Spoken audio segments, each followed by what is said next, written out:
Mastering the Art of Indirect Questions, a guide to softening your English. Hello there, English learners. Welcome back to our channel. Today, we're going to delve into a fascinating aspect of conversational English that can drastically improve the tone and politeness of your conversations. We're talking about indirect questions. By mastering this technique, you can ask questions in a softer, more polite way. So, let's get started. First, it's important to understand the difference between direct and indirect questions. Direct questions are straightforward inquiries. For example, what time is it? Or, where is the library?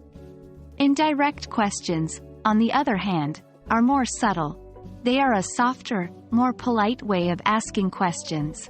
Examples include, could you tell me what time it is? Or, do you know where the library is?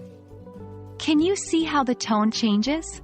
The direct questions are fine, but the indirect ones sound more polite and less demanding.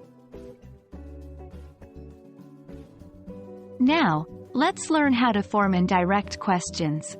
We usually start indirect questions with phrases like, could you tell me, do you know, I was wondering, followed by the information you want to know, but in statement form, not question form.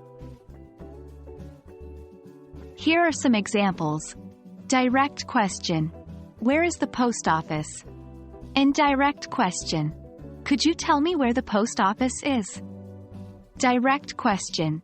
When does the shop close? Indirect question. Do you know when the shop closes? Direct question. What is your name? Indirect question. I was wondering what your name is. The key here is to remember that in indirect questions, the word order follows the standard statement form, not the question form. Now it's time to practice.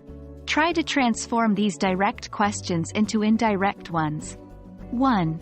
How much does this cost? 2. What time does the movie start? 3. Where is the nearest restaurant? Feel free to pause the video and think about your answers.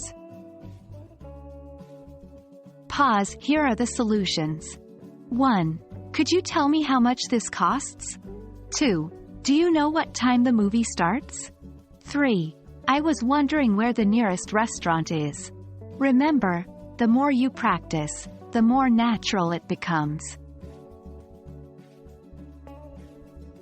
And that's it for today's video on indirect questions. Remember, using indirect questions is a fantastic way to sound more polite and soften the tone of your conversations. It's not about being indirect, it's about being considerate and respectful. Keep practicing, and you'll master this technique in no time. Thank you for tuning in, and we look forward to seeing you in our next video. Until then, happy English learning!